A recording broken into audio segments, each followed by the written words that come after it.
दिल्ली विधानसभा में हुए security breach और राजधानी के स्कूलों कॉलेजों को लगातार मिल रही बम से उड़ाने की धमकियों को लेकर सियासत तेज है।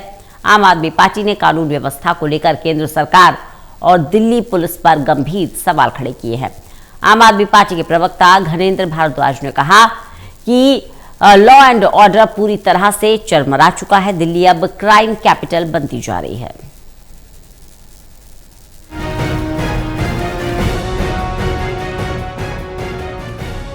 दिल्ली विधानसभा में हुए सिक्योरिटी ब्रीच और राजधानी के स्कूलों कॉलेजों को लगातार मिल रही बम की धमकियों को लेकर सियासत तेज हो गई है। आम आदमी पार्टी ने कानून व्यवस्था को लेकर केंद्र सरकार और दिल्ली पुलिस पर गंभीर सवाल खड़े किए। आप प्रवक्ता घनेंद्र भारद्वाज ने कहा कि अगर बीजेपी की सरकार दिल्ली विधानसभा को सुरक्षित नहीं रख सकती तो पूरी दिल्ली की सुरक्षा पर बड़ा सवाल खड़ा होता है। उन्होंने आरोप लगाया कि जब से केंद्र में बीजेपी की सरकार बनी और अमित शाह गृह मंत्री बने तब से दिल्ली में कानून व्यवस्था लगातार गिरती जा रही है। देखिए, दिल्ली की भारतीय जनता पार्टी की सरकार विधानसभा को भी सुरक्षित नहीं रख सकती तो दिल्ली को कैसे सुरक्षित रखेगी, एक बहुत बड़ा सवाल है। और दिल्ली का लॉ एंड ऑर्डर पूरी तरीके से कोलैप्स हो चुका है। जब से देश में भारतीय जनता पार्टी की सरकार बनी, जब से अमित शाह गृह मंत्री बने, लगातार दिल्ली में लॉ एंड ऑर्डर गिरता जा रहा है। लगातार कानून व्यवस्था की बुरी हालत है। दिल्ली एक तरीके से क्राइम कैपिटल बन चुकी है। आप प्रवक्ता घनेंद्र भारद्वाज ने एनसीआरबी के आंकड़ों का हवाला दिया और कहा कि महिलाओं के खिलाफ अपराध, स्ट्रीट क्राइम, डकैती और हत्या जैसे गंभीर अपराधों में दिल्ली सबसे आगे है। उन्होंने कहा कि दिल्ली पुलिस सीधे गृह मंत्रालय और उपराज्यपाल के अधीन आती है, लेकिन कभी भी पुलिसिंग सुधारने के लिए ठोस कदम नहीं उठाए गए। दिल्ली में एनसीआरबी का डाटा कहता है कि दिल्ली में महिलाओं के खिलाफ क्राइम सबसे ज़्यादा होते हैं। एनसीआरबी का डाटा कहता है कि दिल्ली में स्ट्रीट क्राइम सबसे ज़्यादा होता है। एनसीआरबी का डाटा कहता है कि दिल्ली के अंदर जो हीनियस क्राइम है, डकैती, मर्डर से सबसे ज़्यादा होते हैं। पूरी दिल्ली की कानून व्यवस्था बद से बदतर हो चुकी है। अमित शाह साहब के डायरेक्ट अंडर दिल्ली की पुलिस आते हैं। दिल्ली के लेफ्टिनेंट गवर्नर बॉस है दिल्ली की पुलिस के, लेकिन पहले वाले एलजी साहब भी, ये वाले एलजी साहब भी, इससे पहले भी जो एलजी साहब थे, उन्होंने कभी दिल्ली के लॉ एंड ऑर्डर पर ध्यान नहीं दिया। कभी दिल्ली की पुलिसिंग को ठीक करने के लिए कोई भी कदम नहीं उठाए।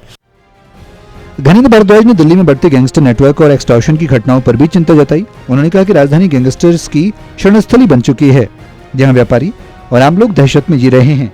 महिलाओं की सुरक्षा पर भी गंभीर सवाल उठाते हुए उन्होंने कहा कि महिलाएं घर से निकलते समय असुरक्षित महसूस करती हैं।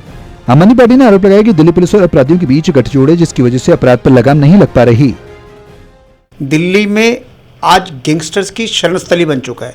दिल्ली में बड़े बड़े गैंगस्टर्स रोज आए दिन एक्सटॉर्शन के लिए कॉल करते हैं। जो उनको एक्सटॉर्शन नहीं देता उसके दफ्तर में गोलियां चलाते हैं, पर्चियां फेंकते हैं। दिल्ली का व्यापारी दहशत में, दिल्ली का आम आदमी दहशत में। दिल्ली में महिला घर से निकलते हुए डरती है कि कहीं उसके साथ कोई अप्रिय घटना ना हो जाए। और हम बार बार लगातार गृह मंत्री से, दिल्ली के लेफ्टिनेंट गवर्नर साहब से कहते हैं कि आप दिल्ली की पुलिसिंग को ठीक करो, लेकिन पूरे का पूरा एक नेक्सस दिल्ली पुलिस का क्रिमिनल के साथ चल रहा है और दिल्ली पुलिस क्रिमिनल के साथ मिली हुई है। इसीलिए इस तरीके की चीज़ होती है। कल विधानसभा में तो जो हुआ है वो तो बहुत बड़ी दुर्घटना थी। कुछ भी हो सकता था कि 3-4 लोग आते हैं गाड़ी लेके विधानसभा में, बैरियर्स तोड़ते हुए अंदर चले आते हैं और उनकी हिम्मत देखिए कि कार से निकलते हैं, स्पीकर साहब की गाड़ी में कुछ डालते हैं और उसके बाद फिर उसी गेट से बाहर निकल जाते हैं और दिल्ली की पुलिस देखती रहती है, दिल्ली की पुलिस सोई रहती है। बहुत बड़ा सिक्योरिटी ब्रीच है। आपने विधानसभा में हुए सिक्योरिटी ब्रीच को गंभीर लापरवाही बताते हुए कहा कि अगर विधानसभा और वीवीआईपी भी सुरक्षित नहीं तो आम आदमी पार्टी की सुरक्षा पर बड़ा खतरा है। वहीं स्कूलों कॉलेजों को मिल रही लगातार बम धमकियों पर भी सवाल उठाते हुए पार्टी ने कहा कि दिल्ली पुलिस अब तक एक भी आरोपी की पहचान या गिरफ्तारी नहीं कर पाई, जिससे राजधानी में डर और दहशत का माहौल बना है। सहयोगी मुकेश के साथ दिल्ली से विशाल सिंह, टोटल टीवी।